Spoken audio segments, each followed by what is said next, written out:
વિસાવદરની ચૂંટણીમાં હવે મુદ્દાઓને નેતાઓના મૂડ બંને બદલાઈ રહ્યા હોય તેવું લાગી રહ્યું છે. કારણ કે પહેલા વાતો થતી હતી ખેડૂતની સમસ્યાની અને તેના નિરાકરણની. હવે વાત થઈ રહી છે નેતાઓના કડા કામની, તેના પર લાગેલા આક્ષેપ અને ભ્રષ્ટાચારની. આ બધા પર 23 તારીખે પૂર્ણ વિરામ લાગી જશે, જ્યારે વિસાવદરના સ્વયંવરમાં વરરાજો જાહેર થશે. નમસ્કાર, આપની સાથે હું ભગવતી વિશાવડિયા.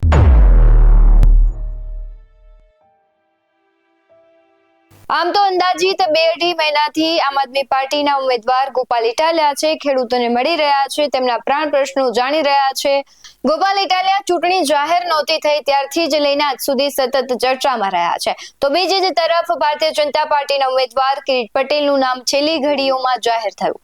પણ જાહેર થતાની સાથે જ તેમના પર આપ દ્વારા કૌભાંડના આક્ષેપો કરવામાં આવ્યા અને તેના પર પણ આખરી ઘડીઓ સુધી વિવાદનો વંટોળ સતત ફરતો રહ્યો. ભાજપ અને આમ આદમી પાર્ટી બંને આમને સામને વિસાવદરમાં હતા, તો કોંગ્રેસ છે તે ક્યાંક ને ક્યાંક કાચી પડતી દેખાઈ રહી હતી. કોંગ્રેસે પહેલા ગઠબંધન સાથે લડવાનું નક્કી કર્યું, ત્યારબાદ તેણે એકલા હાથે વિસાવદરમાં લડવાનું જાહેર કર્યું. કોંગ્રેસે ઉમેદવાર તરીકે નીતિન રાણપરિયાનું નામ જાહેર કર્યું, જે ત્યાંના સ્થાનિક છે. કોંગ્રેસ અને ભાજપ માટે ઉમેદવાર નક્કી કરવા ખૂબ મુશ્કેલ હતા, કેમ કે બંને સામે કાંટાની ટક્કરમાં ગોપાલ ઇટાલિયા હતા. ઉમેદવારોના નામોના દ્રશ્યો ક્લિયર થયા ત્યારબાદ પ્રશ્ન હવે પ્રચારનો હતો, કેમ કે ગોપાલ ઇટાલિયાના માઇક્રો પ્લાનિંગ સામે ભાજપ અને કોંગ્રેસ પાસે સમય નહોતો, તેને ઓછા સમયમાં ખૂબ મહેનત કરવાની હતી. ત્યારબાદ પ્રચાર પડગમ જોરશોરથી વાગ્યા, પક્ષો વચ્ચે ખૂબ આક્ષેપ પ્રત્યાક્ષેપ થયા. ભાજપે મંત્રી મંડળોને કામે લગાવ્યા, મુખ્યમંત્રી સહિતના દિગ્ગજ નેતાઓ વિસાવદરમાં તેમણે ધામા નાખ્યા અને બીજી તરફ આમ આદમી પાર્ટીમાં રાજુ કરપડા, પ્રવીણ રામ, ઈસુદાન ગઢવી સહિતના નેતાઓએ સભાઓ ગજવી. અને વાત કોંગ્રેસની કરીએ તો કોંગ્રેસના પરેશ ધાનાણી, લલિત વસોયા સહિતના નેતાઓ પણ પ્રચાર માટે વિસાવદર પહોંચ્યા હતા. પ્રચાર પ્રસાર દરમિયાન આમ આદમી પાર્ટીના ઉમેદવારે ભાજપના ઉમેદવાર કિરીટ પટેલ પર સહકારી મંડળીના મોટા કૌભાંડના આક્ષેપ લગાવ્યા અને જ્યારે પ્રચારનો છેલ્લો દિવસ હતો ત્યારે કોંગ્રેસ અને ભાજપના નેતાઓ દ્વારા આમ આદમી પાર્ટીના કાર્યકર્તાને પૈસા આપી મત ખરીદવાના આક્ષેપ ભાજપ અને કોંગ્રેસ પર આમ આદમી પાર્ટીએ કર્યા અને એક સ્ટિંગ ઓપરેશન પણ જાહેર કર્યું. સ્ટિંગ ઓપરેશન બાદ આમ આદમી પાર્ટીએ એક વાડીમાંથી ખૂબ મોટા જથ્થામાં છુપાવેલો દારૂ છે ત્યાં જનતા રેડ પાડી અને આખો કહેવાય છે ખેલ છે તે બહાર પાડ્યો. ત્યારબાદ પોલીસ ઘટના સ્થળે પહોંચી એ મામલો તપાસનો રહ્યો. કહેવાય ને, આપણે કહીએ છીએ કે આમ તો ચૂંટણી હોય એટલે રાજ્યમાં અને રાજકારણમાં દારૂ અને પૈસાનો રિવાજ હોય કે ભાઈ ચૂંટણી આવે છે, મત ખરીદવા માટે તમારે દારૂ અને પૈસાનું વિતરણ કરવું પડશે. આ નિયમ થઈ ગયો હોય તેવું જ કંઈક લાગી રહ્યું છે ને એ જ ઘટનાક્રમ અને એ જ ક્રમ છે અહીંયા પણ જોવા મળ્યો અને તેને લઈને ખૂબ વિવાદ થયો. ત્યારબાદ 19 તારીખે જ્યારે મતદાન શરૂ થયું તે દિવસની વાત કરીએ તો 19 તારીખે મતદાનના દિવસે બોલાચાલી અને બબાલના દ્રશ્યો પણ સામે આવ્યા. ભારતીય જનતા પાર્ટીના ઉમેદવાર પર પ્રિસાઇડિંગ ઓફિસરને મારવાના અને બૂથ કેપ્ચરિંગ તથા બોગસ મતદાનના આક્ષેપો લાગ્યા. આ આક્ષેપોને લઈને ગોપાલ ઇટાલિયા અધિકારીઓને મળ્યા, માંગ કરી કે ફરી વખત મતદાન થવું જોઈએ અને 2 બૂથ પર આજે માલેડા 86 અને નવા વાઘણિયા 111 ગામમાં આજે ફરી મતદાન થયું. આ ઘટનાક્રમ આજ સુધીનો વિસાવદરની ચૂંટણીનો હતો, પણ હવે ખરાખરીનો જંગ જામશે, કેમ કે હવે સમય આવશે વરરાજો નક્કી થવાનો. પણ તેના વિશે વાત કરતા પહેલા ગોપાલ ઇટાલિયાએ આજે કિરીટ પટેલ પર મારવાના આક્ષેપો લગાવ્યા છે તેના પર પણ નજર કરીએ અને જે 2 ગામોમાં આજે મતદાન હતું ત્યાં કેવી પ્રાથમિક સુવિધાઓ છે શિક્ષણને લઈને તેનો પણ વિડીયો ગોપાલ ઇટાલિયાએ જાહેર કર્યો છે, તેના પર નજર કરીએ. અત્યારે હું અહીંયા ભેસાણ તાલુકાના માલીડા ગામમાં ઊભો છું. કિરીટ પટેલે લોકશાહી ઉપર કાળી ટીલી કલંક લગાવવાનું કામ કર્યું છે. કિરીટ પટેલે ગુંડાગીર્દી કરીને ચૂંટણી પ્રક્રિયા ઉપર અને ખાસ કરીને જુનાગઢ જિલ્લામાં એમાંય વિસાવદર વિધાનસભામાં કલંક લગાવવાનું કામ કર્યું છે. આ વિસાવદર વિધાનસભાના ઇતિહાસમાં ક્યારેય બીજી વખત ચૂંટણી નથી થઈ, પણ આજે આ માલીડા ગામમાં બીજી વખત મતદાન ચાલે છે. આજે 21મી તારીખ જૂન મહિનો. દોસ્તો, 19 તારીખે જ્યારે મતદાનનો દિવસ હતો ત્યારે હું આ પંથકમાં આ ગામમાં હતો અને આગળ કરિયા ગામમાં હતો, એની આગળ વાઘણિયા ગામમાં હતો. કિરીટ પટેલ પોતે ગુંડાઓની જેમ અને એની હારે બીજા 10, 15, 20 જેટલા ગુંડાઓ કાળા સ્કોર્પિયો લઈ સૌથી પહેલા વાઘણિયા ગામમાં બોગસ મતદાન કિરીટ પટેલે પોતે કર્યું. ગુંડાઓની જેમ મારામારી કરી, પ્રિસાઇડિંગ અધિકારને માર માર્યો, બોગસ મતદાન કર્યું. વાઘણિયાથી આગળ નીકળી કરિયા ગામમાં કિરીટ પટેલ અને એના ગુંડાઓ આવ્યા. કરિયા ગામની અંદર પણ બૂથમાં ઘૂસી જઈ પ્રિસાઇડિંગ અધિકારી ગાલી ગલોચ કર્યો, મારામારી કરી. ત્યાંથી આગળ નીકળી અને આ માલીડા ગામમાં આવ્યા અને હું 19 તારીખે પાછળ જ હતો. હવે સમજવાનો પ્રશ્ન એ છે કે લોકશાહીની દુહાઈ આપતા, ભારત દેશના નામે મોટા મોટા નારા બોલાવતા ભાજપના માણસો કેટલા હલકી માનસિકતા ધરાવે છે એનો એક દાખલો જુઓ કે આ માલીડામાં આજે બીજી વખત મતદાન થાય છે. ભારતના ચૂંટણી પંચે એવું સ્વીકાર્યું કે અહીંયા 19 તારીખે બૂથ કેપ્ચરિંગ થયું, એટલે કે બૂથમાં 50 ગુંડા ઘૂસી ગયા, 50 ગુંડાઓએ નકલી મત નાખ્યા અને એના કારણે આખી મતદાન પ્રક્રિયા ડિસ્ટર્બ થઈ. માટે અહીંયા બીજી વખત મતદાન કરવું પડશે, આવું ભારતના ચૂંટણી પંચે કીધું. પણ જુનાગઢ જિલ્લા પોલીસે મારી જાણમાં છે ત્યાં સુધી, અત્યારે જ્યારે આ વિડીયો બને છે ત્યાં સુધી મેં બધે ફોન કર્યા, જાણકારી મેળવી, કદાચ થઈ પણ ગઈ હોય પણ મારી પાસે માહિતી નથી કે આની FIR થઈ ગઈ. ભારતનું ચૂંટણી પંચ સ્વીકારે છે કે બૂથ કેપ્ચરિંગ થયું, બૂથની અંદર કેમેરા છે, એ કેમેરામાં કિરીટ પટેલ પ્રેસિડેન્ટ પ્રમુખ અધિકારીને પ્રિસાઇડિંગ ઓફિસરને મારતાય પકડાઈ ગયો છે, છતાંય FIR નથી થઈ. અને FIR થઈ હોય તો હમણાં અહીંયા અંદર બીજા પોલીસ વાળા સાહેબ બેઠા છે અને મેં પૂછ્યું હતું FIR ની કાંઈ અપડેટ છે ખરી? એટલે એને બહુ મામૂલી એવી હા પાડી. એટલે મેં એને પૂછ્યું કે નામજોગ થઈ છે કે અજાણ્યા વ્યક્તિઓ સામે? એટલે પછી એને એવું કીધું કે મને કાંઈ ખબર નથી, લગભગ અજાણ્યા હશે. એટલે બે વાત છે, એક તો FIR થઈ છે કે નહીં એની કોઈ અપડેટ કોઈની પાસે નથી. થઈ પણ ગઈ હોય તો 100% મને ગળાઉધી વિશ્વાસ છે કે જે આ ગુંડાઓનું ટોળુંનું નેતૃત્વ કરતો હતો કિરીટ પટેલ, એનું નામ નહીં હોય FIR માં. બીજી વખત મતદાન થાય છે પણ આ 48 કલાક થઈ હોવા છતાં FIR હજુ નથી નોંધાઈ કે બૂથ કેપ્ચરિંગ કોણે કર્યું. વાઘણિયા ગામમાં અને માલીડા ગામમાં કિરીટ પટેલે પોતે પ્રિસાઇડિંગ અધિકારીને માર્યો છે, મહિલાવારે ઝપાઝપી કરી છે, એ વાત CCTV કેમેરામાં આવી ગઈ છે, અને છતાંય FIR થઈ નથી. અને કદાચ થઈ હોય તો એમાં કિરીટનું નામ નહીં હોય એનો વિશ્વાસ છે. જો આટલી હદે ચૂંટણી તંત્ર ફૂટેલું હોય તો ભાજપના એક પણ કાર્યકર્તાએ ભારત માતાની જય બોલાવવાનો અધિકાર નથી. ભારત માતાની જય બોલાવીને ભારતની ચૂંટણી પ્રક્રિયામાં મારામારી કરતા ગુંડાઓને ભારત માતાનું નામ લેવાનો હક નથી. મિત્રો, ભારત માતાની જય બોલાવી અને ચૂંટણીઓમાં ગુંડા મોકલી ભાજપનો ઉમેદવાર કિરીટ પટેલ પોતે પ્રિસાઇડિંગ અધિકારી અરે મારામારી કરે છે, પોતે માર્યો છે. અને ભાજપના માણસોએ માર ન માર્યો હોત તો અત્યાર સુધીમાં FIR ને ધરપકડ ને સરઘસ ને બધું થઈ ગયું હોત. જો ભાજપ સિવાયની પાર્ટી કે અપક્ષનો કોઈ વ્યક્તિ હોત મારામારી તો આ બધા સિંઘમ ઉભા લુગડા કાઢી નાખે. પણ હવે કિરીટ પટેલે પોતે માલીડામાં આવી અને પ્રિસાઇડિંગ અધિકારીને માર્યો છે. બૂથની અંદર રહેલા CCTV કેમેરામાં આ ઘટના આવી ગઈ છે, છતાંય તે જુનાગઢ જિલ્લાના સિંઘમમાં ગાંડુભાઈ કેમ હાલે છે? ભાજપ વાળાની ગાડી છે, લે બોલો. 2 નંબરના ધંધા કરવા હોય તો આખી ટોળકી નવરી છે. આ માલીડા ગામમાં કોકને આધાર કાર્ડ કઢાવવું હશે તો એકેય ભાજપ વાળો નહીં મળે. તો મારો વિષય એટલો હતો કે ભારતના ચૂંટણી પંચે સ્વીકાર્યું કે બૂથ કેપ્ચરિંગ થયું છે, પણ જુનાગઢ જિલ્લા પોલીસને બૂથ કેપ્ચરિંગ કરનાર ગુંડાઓ અને ગુંડાઓનો સરદાર કિરીટ પટેલ મળતો નથી. બૂથની અંદર કેમેરા હતા, કેમેરામાં આવી ગયું હશે કે કોણે આવીને કેટલી મારામારી કરી. એ વાતને આ જેટલા કલાક થયા તો પોલીસને એના હગડ મળતા નથી. કેટલી હદે તંત્ર એકતરફી કામ કરતું છે તમે વિચારો દોસ્તો. વાઘણિયા આ માલીડા ગામ છે, આ બધા સિંઘમ સાહેબો ઉભા છે મોટા મોટા, પણ કઈ કામકાજ છે નહીં, બધું કિરીટ પટેલની ગુલામી સિવાય કઈ છે નહીં. હું બોલું, ગોપાલ ઇટાલિયા બોલે તો બધાને કડવું લાગે છે, દેશી ભાષામાં વહમું લાગે છે. ગોપાલ ઇટાલિયા આમ બોલે છે, તેમ બોલે છે. અમે બૂથમાં જઈને કોઈ પ્રિસાઇડિંગ અધિકારીને લાફા નથી મારી લીધા, અમારા શબ્દો કડવા છે, અમારું કામ હલકું નથી. કિરીટ પટેલે આ માલીડા ગામની આ સ્કૂલમાં આવી પ્રિસાઇડિંગ અધિકારી મહિલાઓની આરે ઝપાઝપી કરી લીધી. CCTV કેમેરામાં છે. ચૂંટણી પંચ છે એ ધૂતરાષ્ટ્ર બની ગયો, એને કઈ દેખાતું જ નથી, આંખે અંધાપો આવી ગયો છે. 2 તાળા આવી ગયા ચૂંટણી પંચને. બીજી વખત ચૂંટણી થાય છે પણ આરોપી નથી ખબર પડતી કોઈને. તો આટલી હદે ખુલ્લે આમ ગુંડાગીર્દી કિરીટ પટેલે કરી વિસાવદર વિધાનસભાની અંદર કલંક લગાવવાનું કામ કર્યું છે.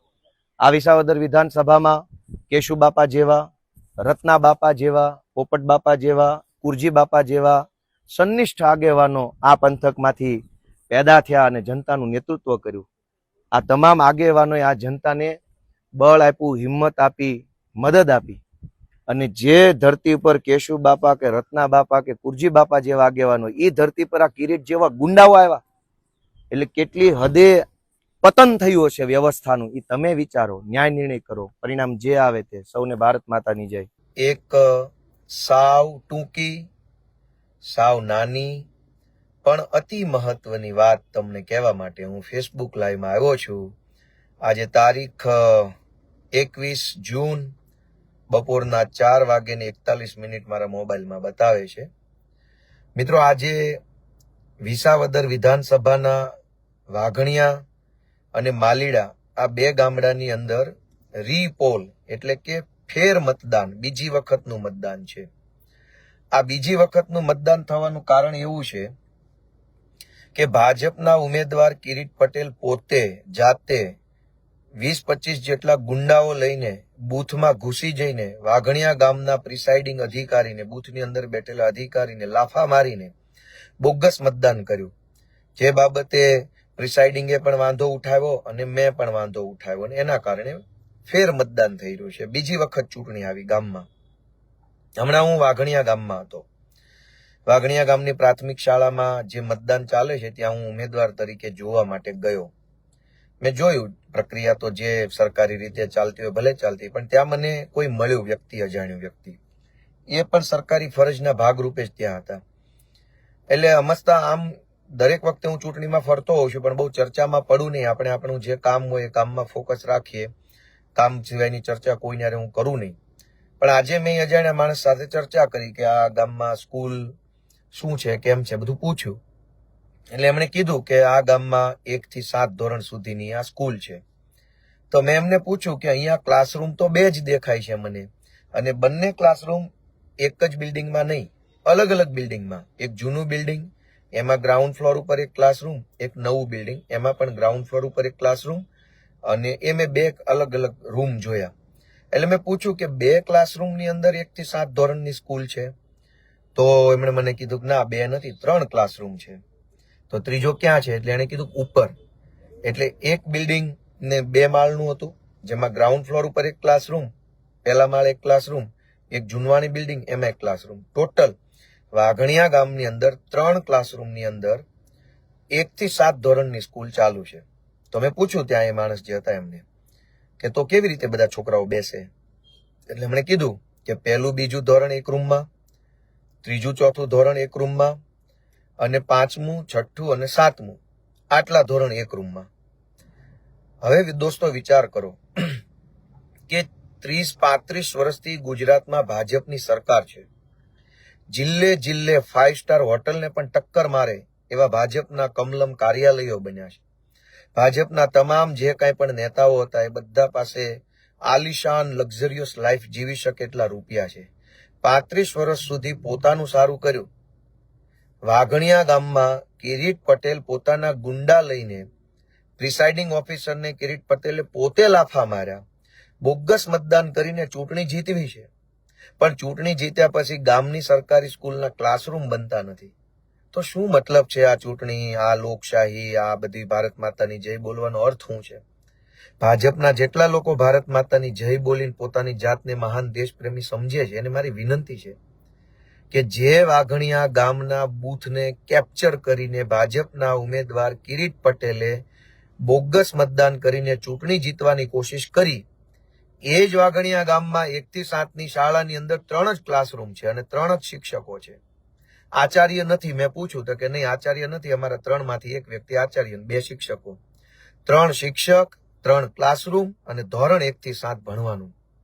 ગુજરાતની આ હાલત ભાજપની સરકારે કરી છે.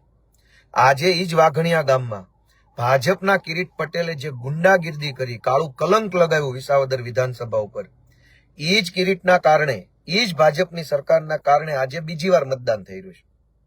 પણ ચૂંટણી હજારો વખત ભાજપ પાર્ટી જીતી ચૂકી છે. એ ચૂંટણી 35 વર્ષ સુધી જીત્યા પછી તે આવા તો હજારો ગામડાઓ છે જે ગામમાં સરકારી સ્કૂલમાં માસ્તરો નથી, આચાર્યો નથી, સાધનો નથી, ક્લાસરૂમ નથી, પાણી ટપકે છે.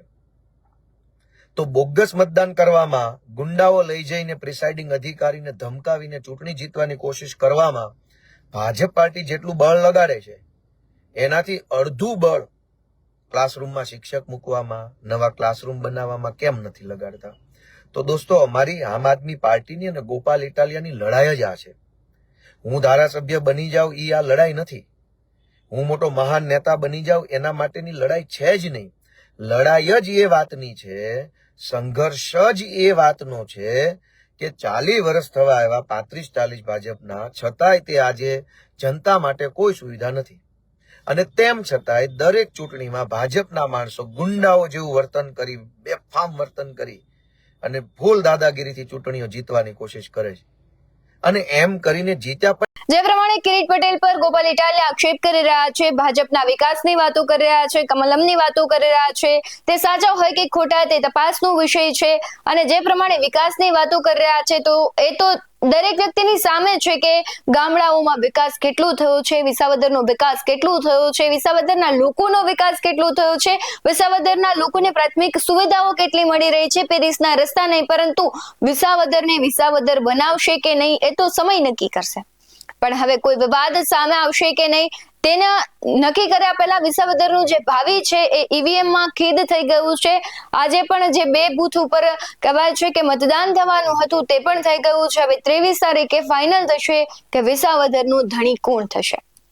23 તારીખના દિવસે ખૂબ રસાકસી ભર્યો માહોલ જોવા મળશે, કેમ કે ભાજપ અને કોંગ્રેસ માટે અને આપ માટે દરેક કહેવાય છે પાર્ટીઓ માટે જીતવું ખૂબ ત્યારે જરૂરી બની ગયું છે, કેમ કે ભાજપ માટે ખૂબ મોટા નેતાઓને મેદાન ઉતાર્યા. તેના માટે શાકનો સવાલ છે. એક તરફથી જુઓ તો તેને ખાસું ફેર પણ નહીં પડે. હારશે તો એક સીટ હારવાથી તેને કશો ખાસો ફેર નથી પડવાનું, કારણ કે ગુજરાતમાં તમે જુઓ તો કેન્દ્ર સરકાર તેની, રાજ્ય સરકાર તેની અને સ્થાનિક સ્વરાજ્યમાં પણ તેની જ સરકાર છે. એટલે પણ આમ અત્યારે જે પ્રમાણે નેતાઓ મોટા ઉતર્યા હતા એટલે ભાજપની શાકનો સવાલ થઈ જશે. તો બીજી તરફ કોંગ્રેસ માટે અસ્તિત્વનો પ્રશ્ન છે. કોંગ્રેસ બધી રીતે વિસાવદરમાં મોરી પડી રહી હોય તેવું દેખાઈ રહ્યું છે. ન તો તેમના કોઈ દિગ્ગજ નેતાઓ પ્રચાર માટે વિસાવદરમાં આવ્યા, ન કાર્યકર્તાઓ ભાજપ અને આમ આદમી પાર્ટીની સરખામણીમાં પ્રચાર કરતા નજરે પડ્યા. કોંગ્રેસે કડીમાં સક્રિયતા બતાવી હતી, પણ એ સક્રિયતા વિસાવદરમાં ન બતાવી શકે અને છેલ્લે ભાજપ અને કોંગ્રેસ બંને એક થઈ ગોપાલ ઇટાલિયાને હરાવવાના ષડયંત્ર બનાવતા હોય તેવા પણ આક્ષેપો લાગ્યા છે. પણ આ બધાની વચ્ચે મહત્વનું એ છે કે જે પ્રમાણે એક્ઝિટ પોલ સામે આવી રહ્યા છે તેમાં આમ આદમી પાર્ટી આગળ હોય તેવું લાગી રહ્યું છે, પણ સત્તા જેની હોય તે કંઈ પણ કરી શકે, એટલે કશું નહીં બદલાય તો એક્ઝિટ પોલ પ્રમાણે પરિણામો આવી શકે છે. થોડાક આંકડાના ફેરફાર બની શકે. વિસાવદરમાં સત્તાની દોડમાં ગોપાલ ઇટાલિયા અત્યારે તો આગળ દોડતા હોય તેવું લાગી રહ્યું છે. ગોપાલ ઇટાલિયા અને કિરીટ પટેલ વચ્ચે થોડાક જ આંકડાઓના ફેર છે. એટલે હવે જોવું રહ્યું કે ગોપાલ ઇટાલિયા જીતે છે કે ભારતીય જનતા પાર્ટીના ઉમેદવાર કિરીટ પટેલ છે તે વિસાવદરના ધણી બને છે. તમને શું લાગી રહ્યું છે? વિસાવદરમાં કોણ જીતશે? કમેન્ટ બોક્સમાં જરૂરથી જણાવજો.